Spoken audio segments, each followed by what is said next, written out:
Agriculture important question series part 9 Gujarat રાજ્ય બીજ નિગમ લિમિટેડનું વડું મથક ક્યાં આવેલું છે? તો ગાંધીનગર ખાતે. ગુજરાત રાજ્ય બીજ નિગમ લિમિટેડની સ્થાપના કઈ સાલમાં થઈ હતી? એપ્રિલ 1975. એપ્રિલ 1975 ગુજરાત રાજ્ય બીજ નિગમ લિમિટેડની સ્થાપના. ગુજરાત રાજ્ય બીજ પ્રમાણ એજન્સીનું વડું મથક ક્યાં આવેલું છે? અમદાવાદ. ગુજરાત રાજ્ય બીજ પ્રમાણ એજન્સીની સ્થાપના ક્યારે? તો માર્ચ 1980માં સ્થાપના. એનું વડું મથક Ahmedabad.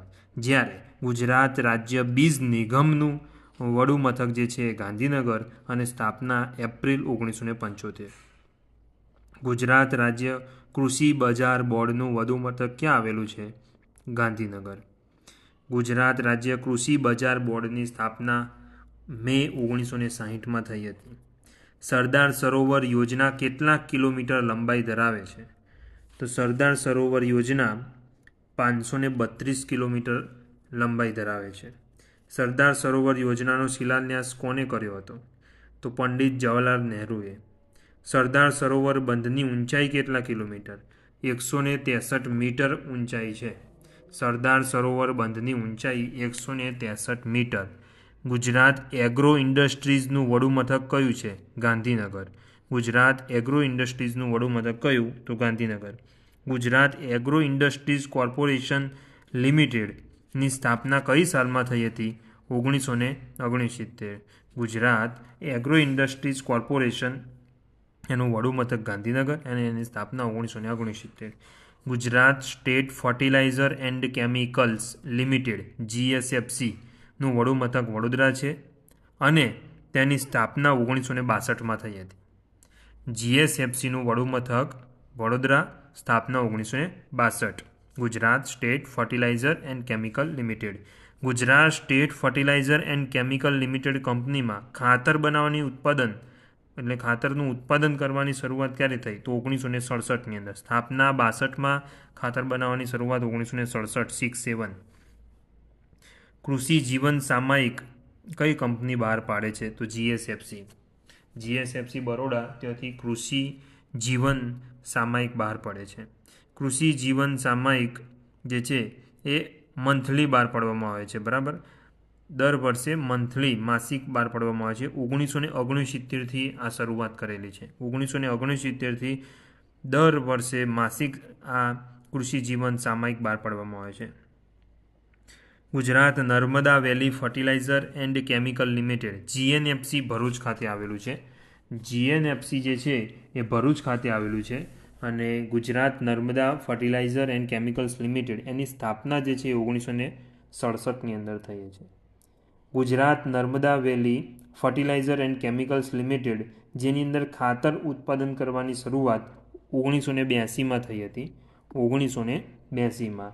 Gujarat organic product certification agency. Gujarat organic product certification એજન્સીનું વડું મથક ક્યાં આવેલું? તો અમદાવાદ ખાતે.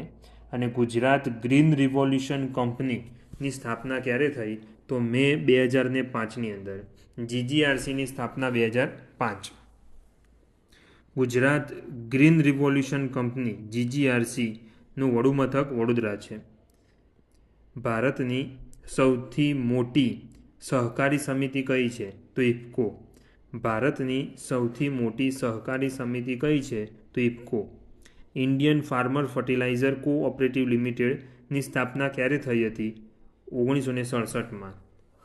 ઇન્ડિયન ફાર્મર ફર્ટિલાઇઝર કોઓપરેટિવ લિમિટેડની સ્થાપના ક્યારે થઈ હતી? 1967માં. ઇફકોનું વડું મથક ક્યાં આવેલું છે? ઇફકોનું વડું મથક દિલ્હી ખાતે આવેલું છે. અમૂલ ડેરીની સ્થાપના કોના દ્વારા કરવામાં આવી હતી? અમૂલ ડેરીની સ્થાપના ત્રિભુવનદાસ પટેલના વરદ હસ્તે કરવામાં આવેલી હતી. ક્રિબકોનું વડું મથક ક્યાં આવેલું છે? તો ક્રિબકોનું વડું મથક ગાંધીનગર ખાતે છે. અમૂલની સ્થાપના 1946માં કરવામાં આવેલી. અમૂલનું વડું મથક આણંદ છે. આણંદ મિલ્ક યુનિયન લિમિટેડ જેનું પૂરું નામ છે. ક્રિબકોની સ્થાપના 1980માં કરવામાં આવેલ છે. Indian council of agriculture research ICARની સ્થાપના 1929માં કરવામાં આવી હતી. ICARની સ્થાપના ન્યૂ દિલ્હી ખાતે 1929માં કરવામાં આવી હતી. ICARનું વડુ મથક ન્યૂ દિલ્હી છે. ભારતીય કૃષિ અનુસંધાન પરિષદ IARI સંસ્થા જે છે એની સ્થાપના 1905માં કરવામાં આવી હતી.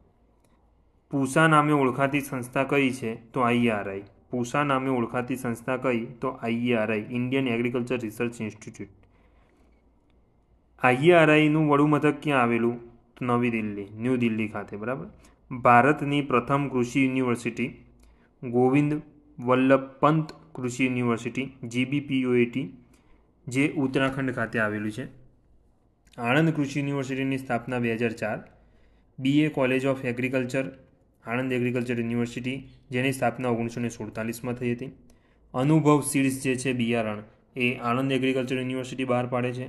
કૃષિ ગોવિદ્યા માસિક જે છે આ જે સામાયિક જે છે મંથલી એ પણ આણંદ એગ્રીકલ્ચર યુનિવર્સિટી બહાર પાડે છે.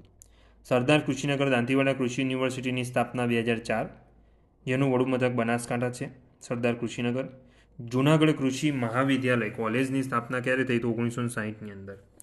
પ્રથમ હાઇબ્રિડ બાજરા અને કેસ્ટર દિવેલા એ કઈ યુનિવર્સિટીની ભેટ છે? તો જૂનાગઢની. નવસારી કૃષિ યુનિવર્સિટીની સ્થાપના ક્યારે થઈ હતી? તો 2004ની અંદર નવસારી કૃષિ યુનિવર્સિટીની સ્થાપના થઈ. કામધેનુ યુનિવર્સિટીની સ્થાપના ક્યારે થઈ હતી? 2009. કામધેનુ યુનિવર્સિટીની સ્થાપના ક્યારે થઈ હતી? તો 2009. કામધેનુ યુનિવર્સિટીનું વડુ મથક ક્યાં આવેલું? તો ગાંધીનગર ખાતે. Gujarat natural farming science university જે છે એ ક્યાં આવેલી છે? તો હાલોલ ખાતે અને 2017માં જેની સ્થાપના થઈ હતી. સરદાર સ્મૃતિ વિકાસ કેન્દ્ર SSK જેની સ્થાપના 1975માં થઈ હતી અને પ્રથમ કેન્દ્ર જે છે એ આણંદ ખાતે છે. બરાબર. પ્રથમ સરદાર સ્મૃતિ વિકાસ કેન્દ્રની સ્થાપના ક્યાં થઈ હતી? તો આણંદ ખાતે. Thank you so much.